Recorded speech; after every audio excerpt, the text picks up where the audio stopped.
Barely a week goes by without things occurring that would have been inconceivable 3 years ago.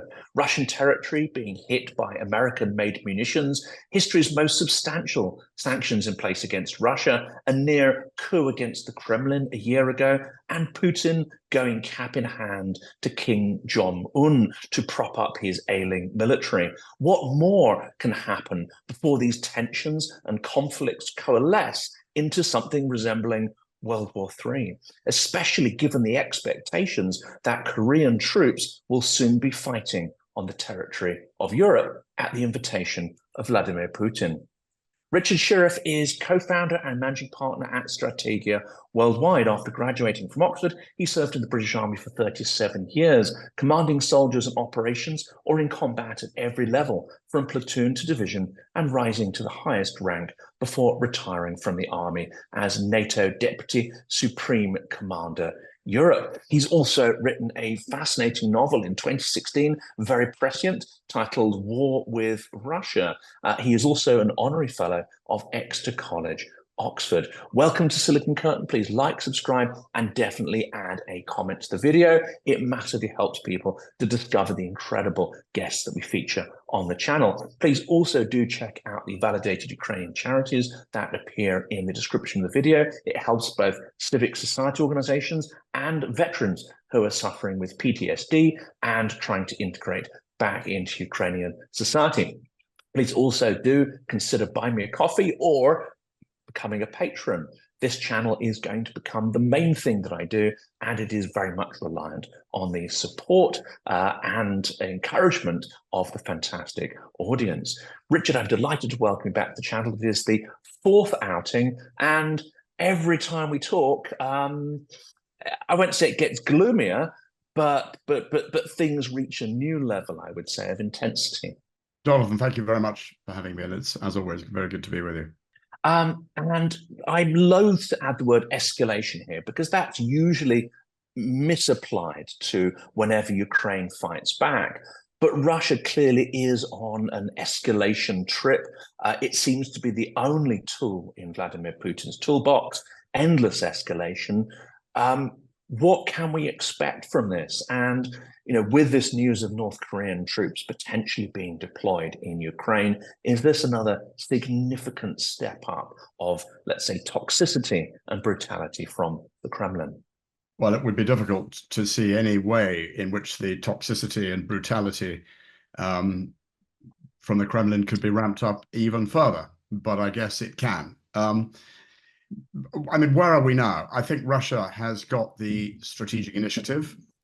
It's continuing to grind down Ukrainian defenses. I think the Russian approach is to apply maximum attrition. They're not in the slightest bit concerned about the vast numbers of Russian casualties that they're taking. Human waves attack, continuing to grind forward total destruction. But the Ukrainians, I would say, the indications are that things perhaps are stabilized. They're still on the back foot, but they're not where they were a month ago when they were really beginning to run out of particularly ammunition as a result of the very lengthy delays, the snarl up, for example, with the $60 billion package from the United States held up in political shenanigans in Congress and the like. And we just said, of course, also, I mean, that is beginning to come through. Good news, I think, that we've seen recently evidence that the Czechs are announcing that initiative, that excellent ammunition resupply initiative that the Czechs have put together, is also beginning to come through. So I don't think we're going to see a Russian breakthrough, but I think we can expect to see along the rest of this summer, a long, hot summer of continued attrition. And what I think it highlights is that the NATO, or the policy by NATO, by Ukraine's partners, of providing only enough to defend Ukraine, and up until now tying Ukrainian hands behind their backs and not allowing, particularly America and Germany, not allowing them to strike at legitimate targets in Russia, has failed. And so there's a need for a plan B. And that's changed ever so slightly. We see Jake Sullivan in particular being sort of dragged, one could almost say kicking and screaming, to soften escalation management. Well, we've talked about this escalation management numerous times, and it does seem that little by little, usually in reaction to some kind of Russian aggression, there are moves made. So Ukraine is now allowed to hit on Russian territory wherever Russia is massing troops, but they're not allowed to hit beyond the 100-kilometer range. And of course, many of the airfields, most of the airfields that launch the missiles, Shaheeds, and so on, are up to 300 kilometers range. So are these decisions still being made based on political timidity rather than any kind of military logic? Well, there's absolutely no military logic in it, because if you know, this is, if you're going to fight a war, you want to be able to fight a war without any hands tied behind back. So yes, this is in essence, it's a degree of self-deterrence brought about by the continued, persistent, and sustained Russian information operation that seeks to persuade the West, Ukraine's partners, and has been successful, I think, in persuading the United States that Russia will strike back, will up the ante, will rattle, and maybe even use the nuclear card. And also to convey the impression, which is the impression Putin wants to convey, that Russia is unstoppable, that there is no way that Russia can be defeated. And so the West might just as well double down on Ukraine to push them into a deal. Well, that's an extreme line by Putin's useful idiots like Trump, and indeed, of course, in this country, that mountebank Farage. I was going to come to that later because I've got a big long list of useful idiots, and we've been discussing on the channel quite a bit about whether it's appropriate to lay people assets or whether it's appropriate to sort of look at the narratives and tackle them on individual narratives. We'll come to that one in a minute, because we've talked about escalation, we've talked about Western timidity, we have come an awful long way, but it seems to me one of the commonalities, one of the core principles in this war is that no matter how bad Putin is failing, he has retained the escalation initiative. He is able to do things that we are still really not predicting, or if we do predict them, we're not reacting to them or preparing for them. And our actions in the West, no matter how far we've come, remain predictable. And that gives Putin the impression of weakness. I think that's right. And it's about a failure by the West to recognize that the only way that this war is going to end in Ukraine's favor is if NATO puts together a strategy to support Ukraine to defeat Russia in Ukraine. Our political leadership continue to talk about give Ukraine the tools to do the job. Will support Ukraine as long as it takes. That's not strategic thinking. This is absolutely, there is a requirement for some joined up strategic thinking by the alliance, led by America, that seeks, that says, we will achieve a Europe whole. The aim is to achieve a Europe whole, free, and secure against what will continue to be a long-term threat from a Russia that on present form is never going to give up its intent to remove Ukraine from the map, and never going to give up its intent to rebuild another Russian empire.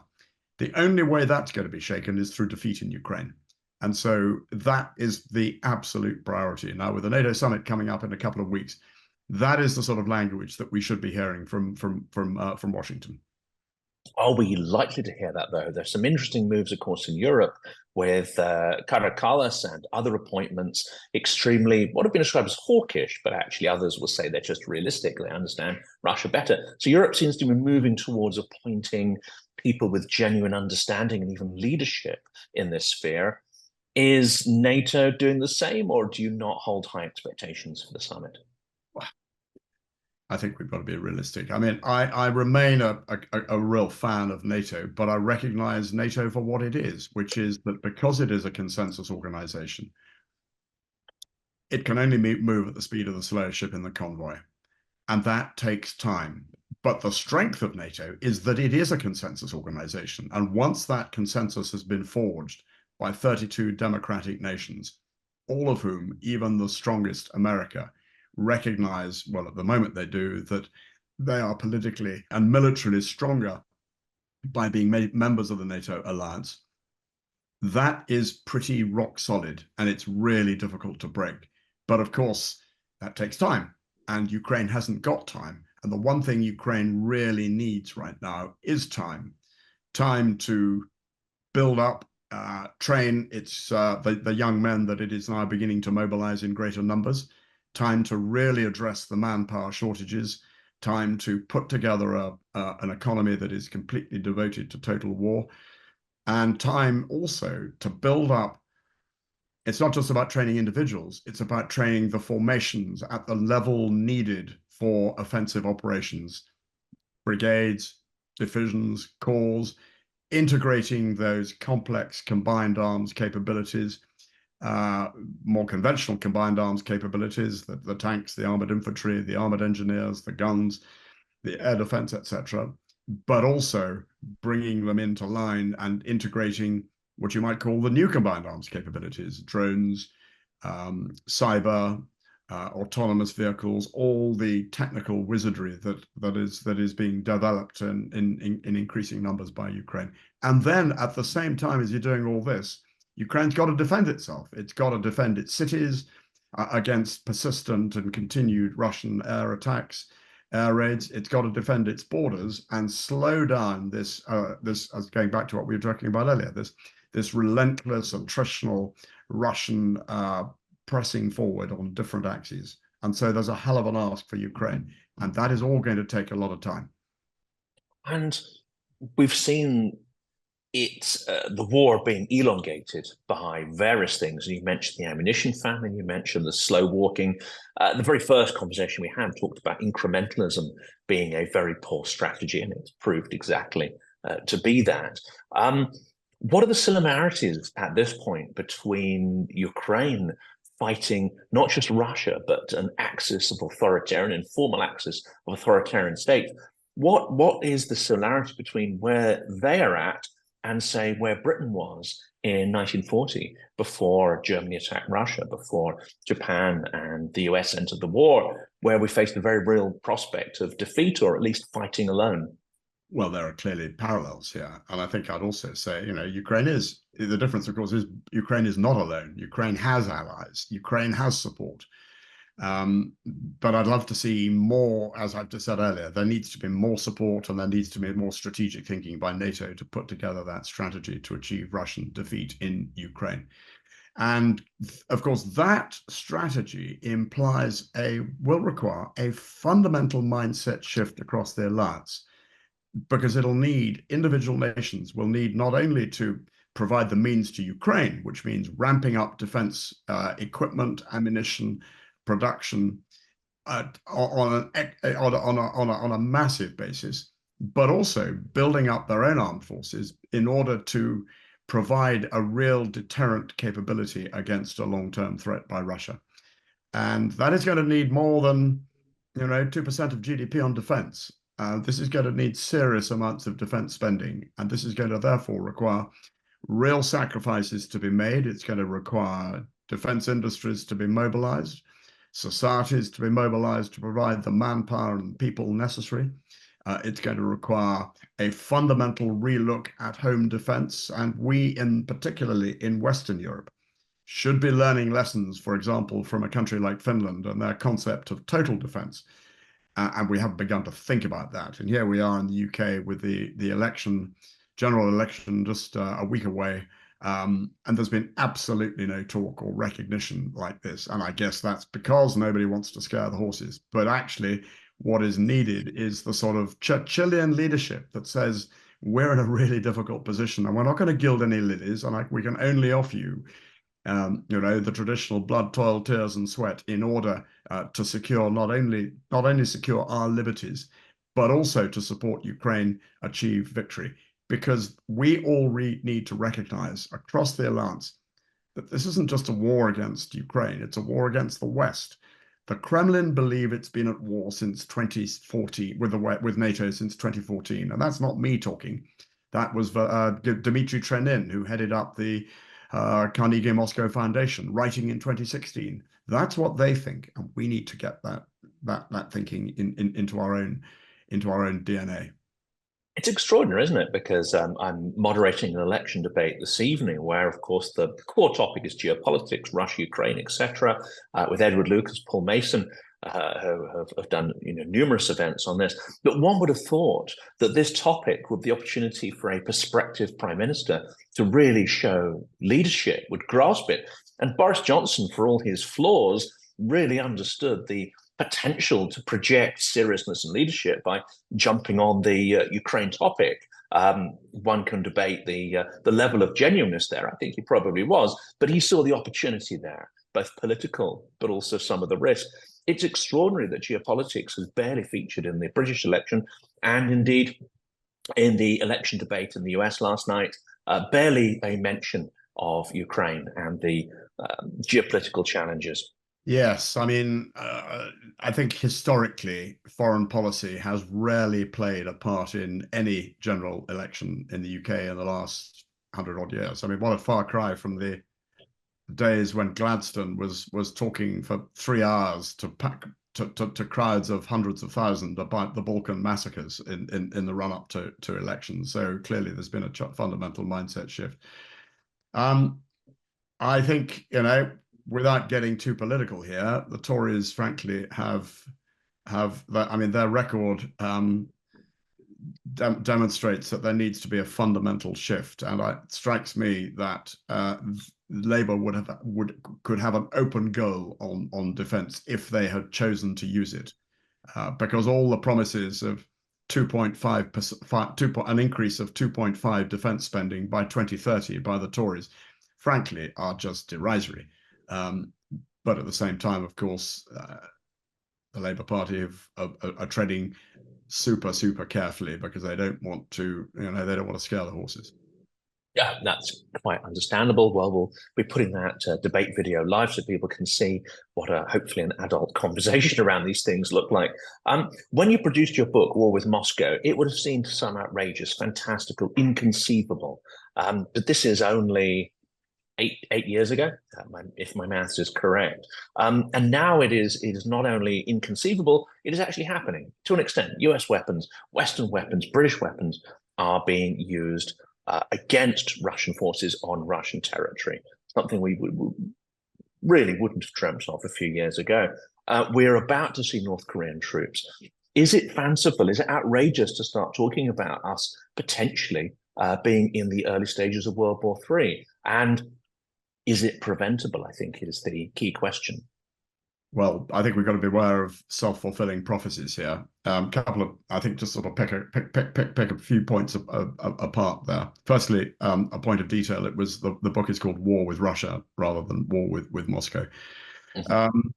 And in terms of how it's played out, yes, it's not. I mean, 2 points there. Number one,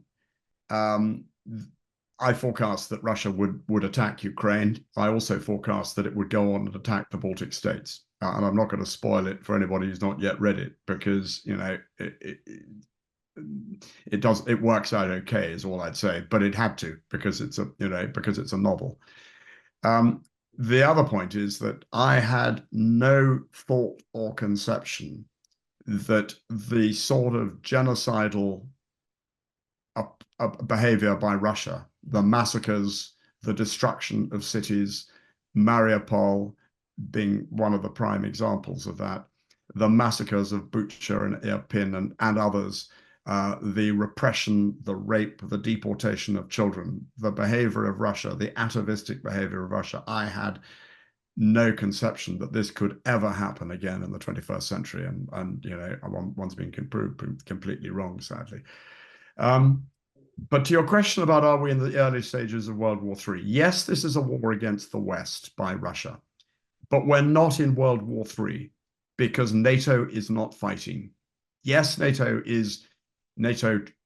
weapons are being used by Ukraine.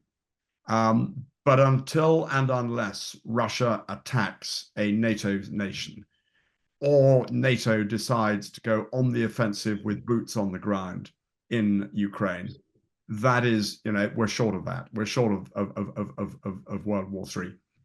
Is it preventable? Yes, it absolutely is preventable. And it's preventable by what I've already outlined. It's preventable by Ukraine defeating Russia in Ukraine, because that will send a massive shock through the Russian system if Russia has to leave Ukraine or large parts of Ukraine with its tail between its legs. Or if Russia, for example, had to extract itself from Crimea because Crimea was made impossible for them to hold by Ukraine. And that is entirely possible. This is doable stuff. But that doesn't mean World War III.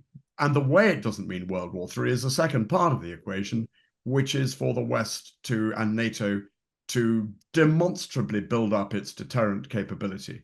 So much so that it is undoubtedly the case that Russia recognizes that there's simply no point in trying to escalate, because it knows that it is going to bring the world down on its head if it does so. And that could be applied to nuclear escalation. In fact, more so, the speculation is that China, which is clearly playing quite a nefarious role, a morally bankrupt role in this whole conflict, has put that as one of their clear red lines, that they do not want to see a nuclear conflict, not just in Europe, but anywhere. Absolutely. And I think, again, this goes back to the discussion we had about the self-deterrence, which has led to the incremental caution of the White House, with Germany trotting along obediently behind. Every time Putin has rattled the saber about nuclear matters, because there's been an escalation. If you provide tanks, if you provide long-range precision missiles, if Finland and Sweden join the alliance, if, every time he's backed off. And I think we should recognize those threats for the hot air there are.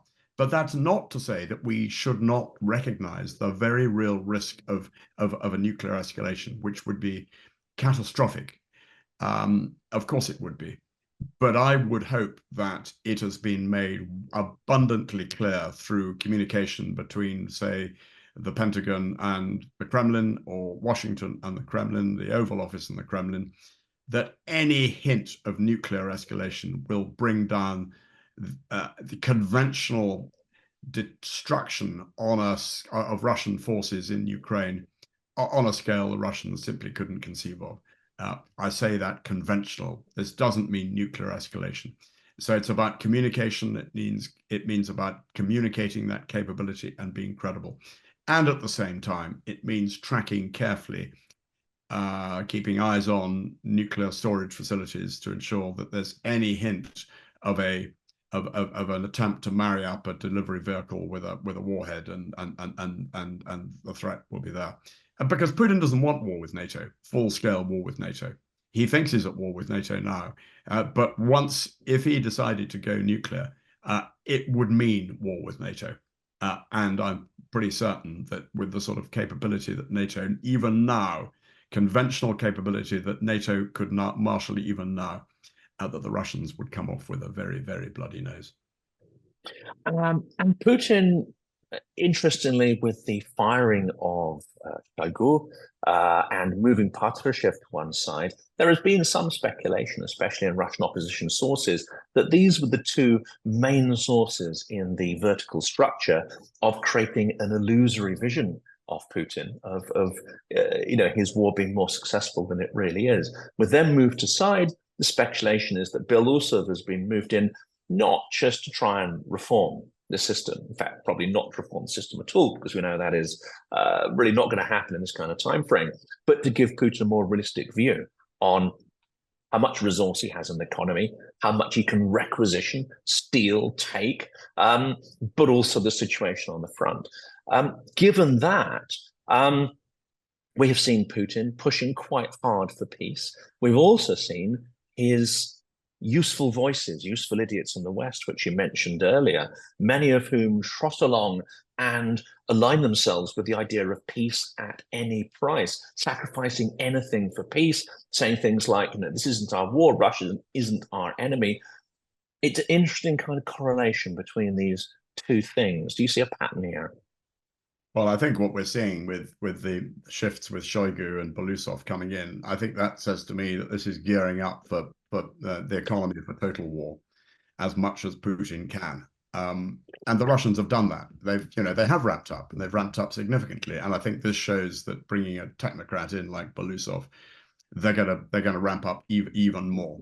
On the peace side, actually, there's one other detail I just wanted to pick up, and I didn't mention it earlier, but the North Koreans. Suggestions, yes, that North Korean engineers and the like could get involved in, quote, reconstruction in the Donbass. Not seen any evidence yet on open source intelligence about the likely or potential deployment of combat troops, but I may have missed something. But I saw ISW's report this morning, for example, which says at the moment there doesn't appear to be any evidence of the deployment of North Korea. So on your other point, though, about the peace thing, I don't see any signs. Well, I mean, Putin will continue to say, and Lavrov has said it, that the only basis for peace is for Russia to get everything that it wants, which would effectively mean Ukrainian capitulation. And to the useful idiots in the West, they can shout as much as they like about peace. But this is about Zelensky and the Ukrainian people. They're the ones who are doing the fighting. And it's up to them to decide whether or not they're prepared to make a deal. I mean, all the Ukrainian friends I've got tell me very clearly, and I've been in and out of Kiev a couple of times this year since the war began. They tell me very clearly that Ukrainians know that if they stop fighting, Ukraine will cease to exist. And so the message I get is, we're going to go on fighting with you or without you. It's up to you. We prefer you to be fighting with us or supporting us, but if you decide to stop supporting us, we're just going to go on fighting. So any idea that Trump could come into power, announce a deal, is just pure hot air. What it will do, though, if Trump announces a deal, is give a massive diplomatic coup to Putin, allow him to declare victory to the Russian people, and then allow him to rebuild, regain, regenerate forces, retrain his armed forces. And in 2 to 3 years' time, he'll have another go at his intent to destroy Ukraine as a sovereign state. And he'll go on trying until he's stopped. And with Belarus and potentially, and this of course is a big assumption, the more realistic view of what's going on Putin's side. Let's assume that is the case. He may realize the direct confrontation with NATO at this point is not a good idea. Even perhaps with the Trump presidency, the risk doesn't entirely go away of, say, tackling the Baltics. He therefore may, and I think this has always been the risk in NATO strategy, he may choose salami slicing tactics through targeted assassinations, sabotage, all sorts of, taking territory that's unpopulated, doing something like removing the marker buoys from the border of Narva and Ivangorod. And he's already doing these things with very little media coverage of it. Where could he go with this to the point of not triggering Article 5? I mean, and how long do we let this stuff carry on? Well, it's happening, as you said, it's happening now. And there have been targeted assassinations. I mean, I'm thinking what happened in Berlin. Yeah, it's happening now, and we have to recognize that not only is Russia fighting a conventional fight in Ukraine, albeit with the use, I should say, of evidence of CBRN materials being used against the Ukrainians, but they're also fighting a hybrid asymmetric war against the West, and they have been since 2014. In order to undermine the integrity of the state, information operations are designed to force the decisions which Russia wants through conveying the impression that Russia is unbeatable. And the West and NATO need to counter that, and we need to recognize it for what it is, and the use of cyber and other things. So all of this is all part of one whole. And then there have been unexplained incendiary attacks and the like.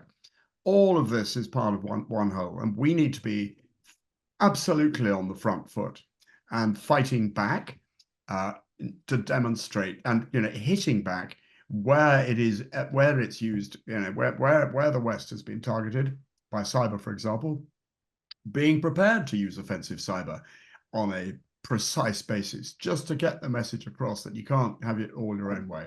Mm-hmm.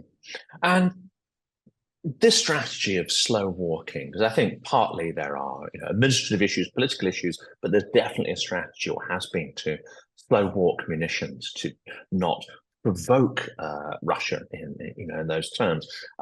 There's a fantastic Ukrainian analyst and expert on drone warfare called Maria Berlinska, and both publicly and privately, she's been flagging the warning that if we think Ukraine could carry on for the next couple of years at the current rate, in terms of the amount of people available to do the fighting and the amount of resources, then we're delusional. She has also flagged that if we think Russia never learns lessons and cannot innovate, we're also delusional there, that their capabilities around drone warfare are far more advanced than we give them credit for. And their innovation around dumb bombs, like the glide bombs, brutal but effective. We're also delusional there if we think that Russia can't learn, change, adapt.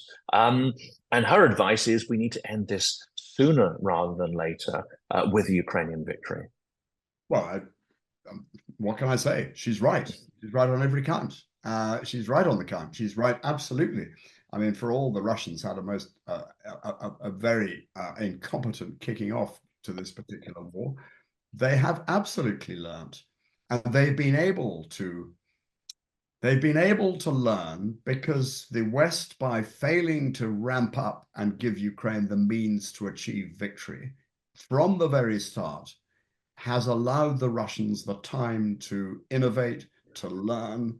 They're clever guys, to build up their drone capabilities, their EW capabilities, their cyber capabilities, and the like. And indeed, we're seeing in the field of tanks some pretty basic but pretty clumsy but innovations to defend tanks against drones. I mean, the arrival on the scene of the so-called turtle tank is an example.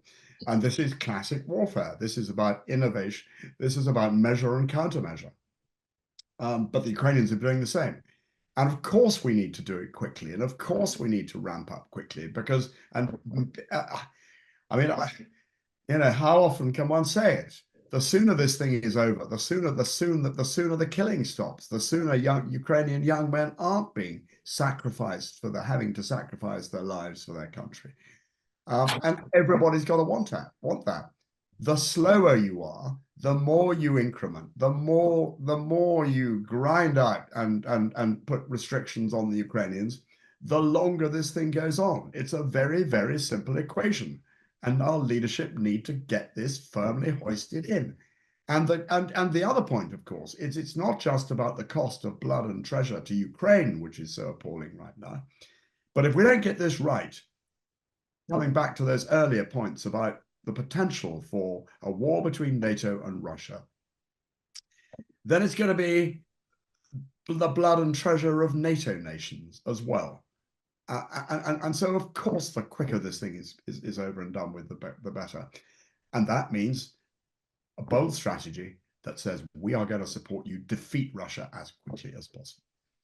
But then just one other bit of caution there.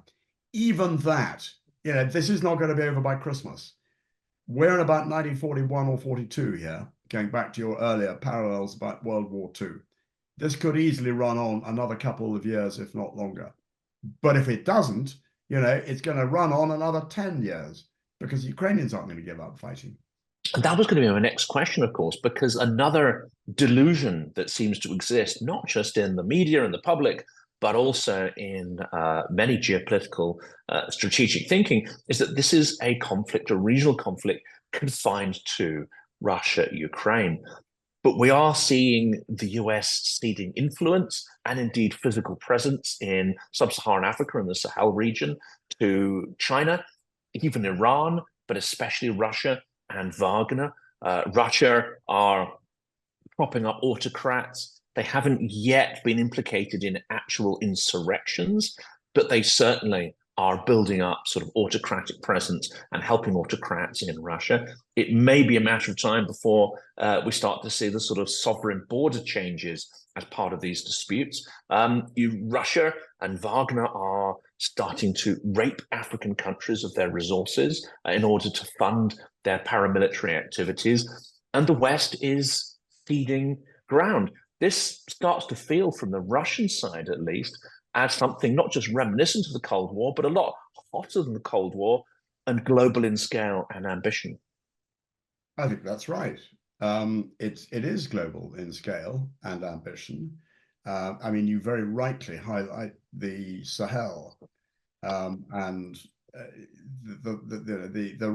the activities of what used to be Wagner, but I think is now called the Africa Corps.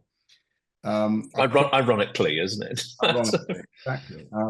You know, the number, I mean, countries like Burkina Faso, which were pretty stable 5 years ago, 6 years ago, are now in the grip of an Islamist insurgency. Mali, likewise. We've seen Niger go to a coup. Sudan, the civil war in Sudan is absolutely got Africa Corps fingerprints all over it. And this is absolutely to Russia's advantage for two reasons. Well, number one, it's because there's a lot of Western interests in economic interests in many of those countries. I would cite the mining in countries like Mali and Burkina Faso.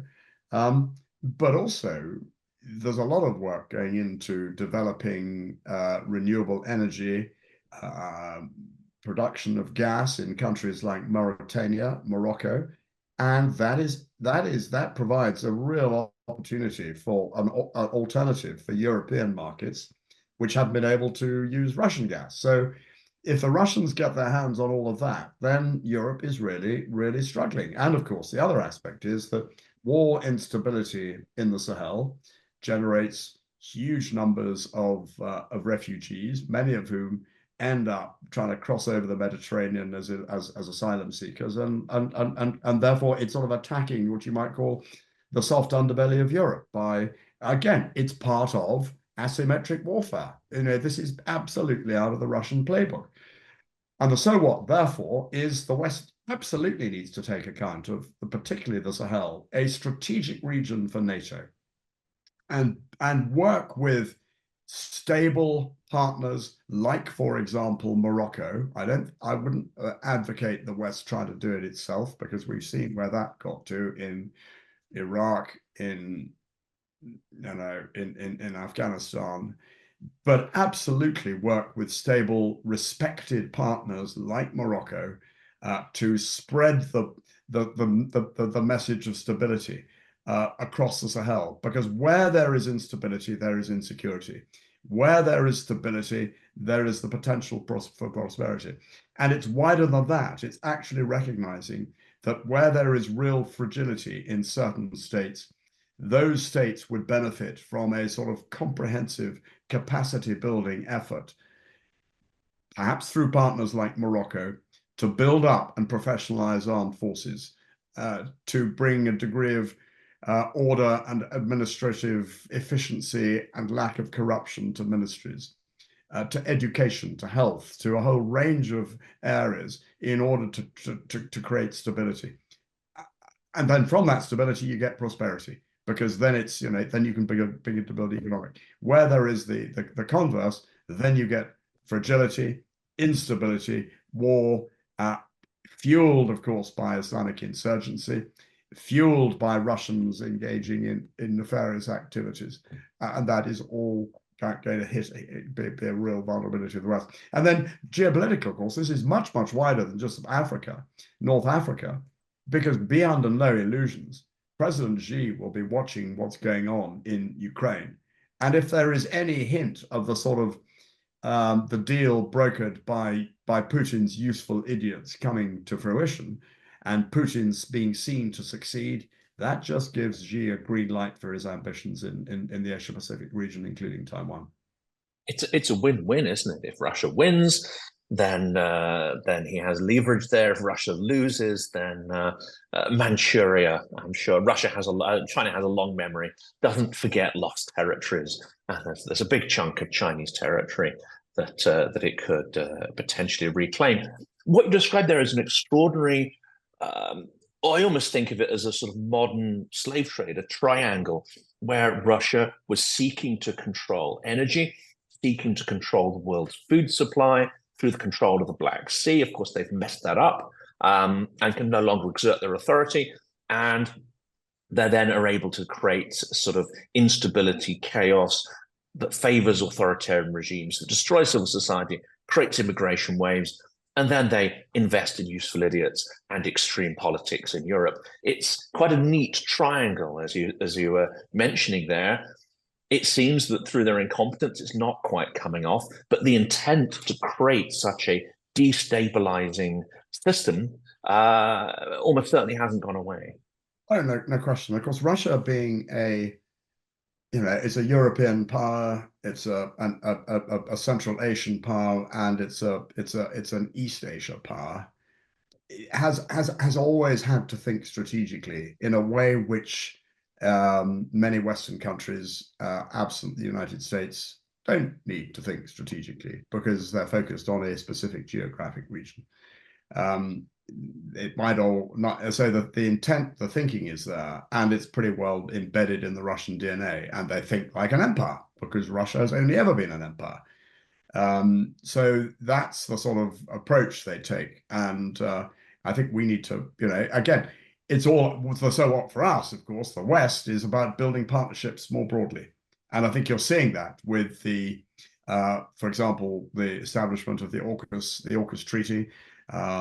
The activity from the Quad in the Asia-Pacific region with South Korea, of course, now increasingly aligning itself there.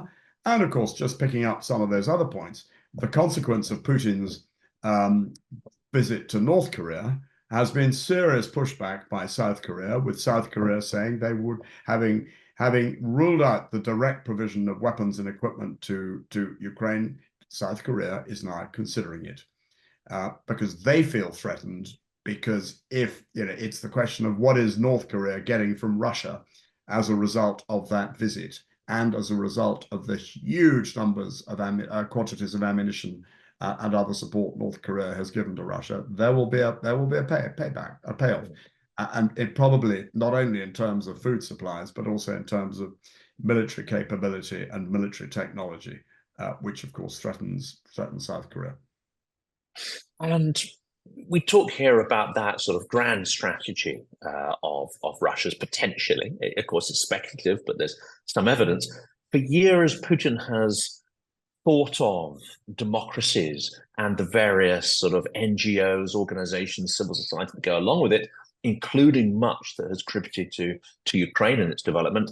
He thinks of it not as an organic process because he doesn't believe in that, but as a plot, a conspiracy, as a kind of political technology, and the malign tentacles of the West.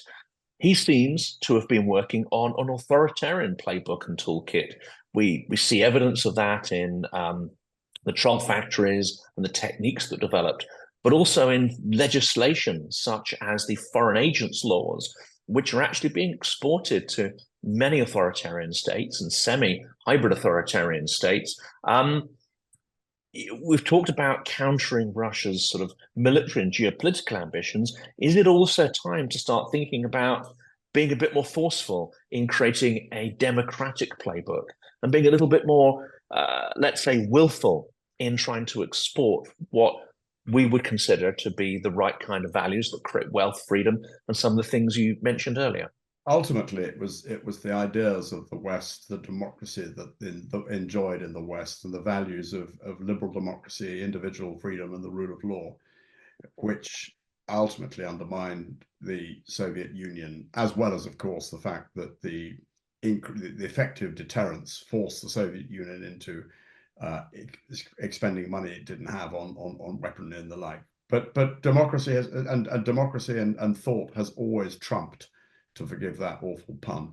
But and the same needs to apply now. And it there really does need to be some hard thinking about a sort of overarching, as part of the sort of the strategy to achieve defeat of Russia in Ukraine, an information strategy to undermine and expose the Russian disinformation strategy for the hot air it is. In terms of measures, I think it would be, I'd have to think more carefully about that, and there will be many experts who can provide advice on that. But the basic principle applies, that where the bully sticks it, pokes you in the eye, you poke the bully back in the eye even harder to make him back off. And I think the same applies in the sort of hybrid asymmetric space as well as it does in the more conventional, or indeed even the nuclear space. And to combine two of those themes, I look back at the questions we discussed in the first interview, and one of them was talking about values and talking about not giving our enemy impunity to commit crimes. And we discussed the potential of, would that include prosecutions against key decision makers and propagandists? And extraordinarily, we're now seeing both of these things coming together. Lvova-Belova, Putin, Shoigu, and Gerasimov are all now indicted war criminals. We have a proposal with George Clooney and his wife, who I think is big in the sort of international human rights. There are proposals being put forward to prosecute genocidal Russian propagandists as well.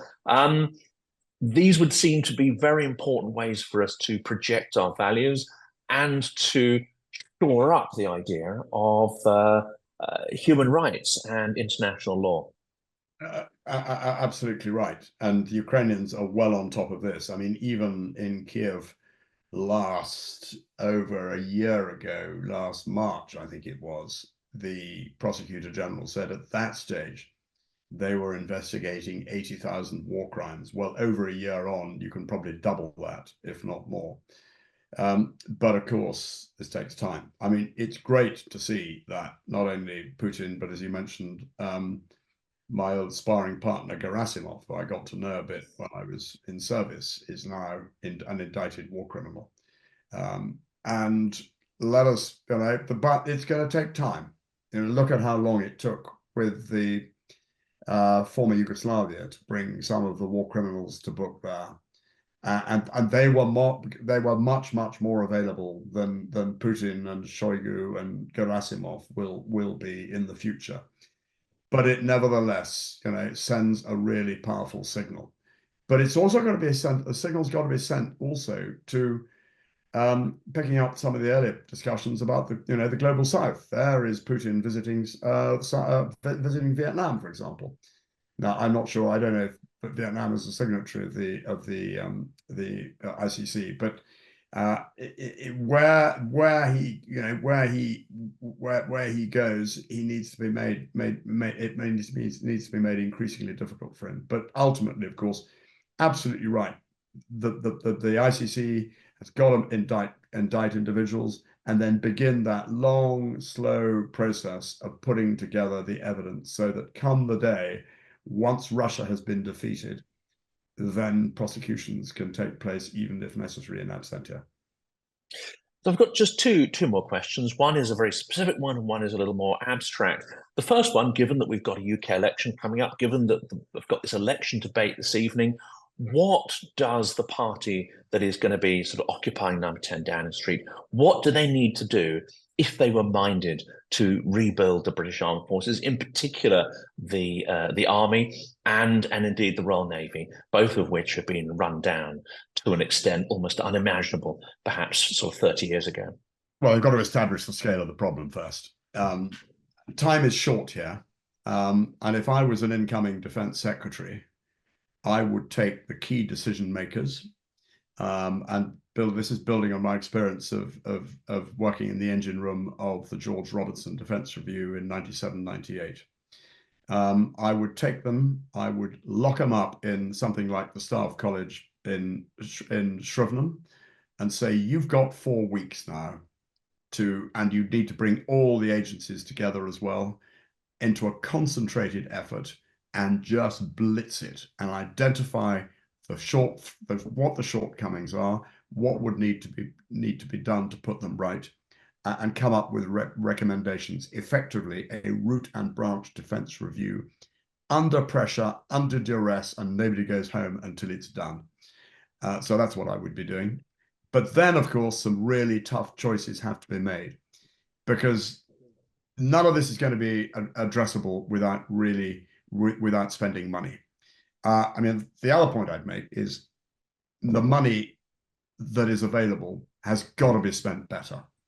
We've got to get rid of these scandalous overruns, incompetence in procuring equipment. For example, the Ajax medium tank, whatever that is, in a war of 21st century conflict. I'm not even sure if there's a requirement for it. I would like to know who is going to be called to book for that sort of thing. What senior officials or senior officers are going to be called to account for that? It's all very quiet. Doesn't happen in our world where it needs to. People need to be made accountable for things that go badly wrong, and money needs to be spent much better. But more money does need to be spent, to be found, and that's going to require some really tough choices across the board. But at the end of the day, it is the first duty of government to secure and protect the state. So it's got to be found. And it's going to be a tough one. And then, it's also, the other point is, we can't afford not to think the unthinkable. I mean, take, for example, the idea, you mentioned the problems that the army is facing. One of the problems the army faces is manpower, because recruiting has fallen through the floor, partly because of the systems being put in place, because it's been outsourced to an agency instead of being done by soldiers in recruiting offices on high streets, where it's always been traditionally done and very effectively done. And if recruiting's fallen through the floor, we're below the size and scale of an army that is required to be able to generate a warfighting capability.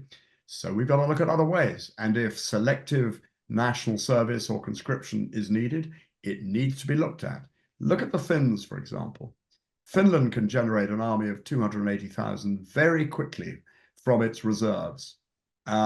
Finland can generate 200 fully crewed Leopard 2 tanks from its reserves, small, regular, and they can do it because they've got the systems in place. The British Army couldn't begin to deploy 200 tanks. So I think we need to learn, particularly from the Nordics in this area. Think the unthinkable, leave no stone unturned, and really focus on doing things, with under pressure and quickly. And the last question, and it's very much relevant, I think, to Ukrainian victory, because if this was just a question of territory or two equal states fighting each other out, similar political systems, I don't think we would have the same engagement with that conflict. But it's become increasingly clear that Ukraine is not Russia, no matter how much Russia claims that it is, and no matter how much it claims that Ukrainian identity is not legitimate. It's as different as sort of river water meeting, toxic salt water. We can assume which is the different party. Has this awareness now sort of trickled through in the last couple of years? Because previously, going back 3 years ago, very few people could have told you directly the differences between Ukraine and Russia. Well, only somebody who's never traveled or had any experience of Ukrainians would be able to say that. And having been to Ukraine some time ago, before 2014, when the war started, it was always very clear. And any understanding of Ukrainian history and nationhood and nationality and pride in that, and look, go back, it's very, very clear. Ukraine is its own country, and rightly so, and proudly so. And of course, what's happened as a result of this genocidal, full-scale invasion, assault on Ukraine, has been that Russia has cemented Ukrainian pride and nationalism in its own right, and the Russians will pay off. But let's be clear: there's no equivalence there. And Russia has poured salt water into its own its own soil, as it were, its own culture, its own identity. It's busy trashing its historic reputation. Richard, again, it's always a thrill speaking to you. I think we've covered some incredibly important topics, especially in the run up to the election. I'm extremely grateful for you to spend the time to share this with the audience, and I know they are going to appreciate this. Thank you very much. Jonathan, thank you very much. It's always good to talk to you.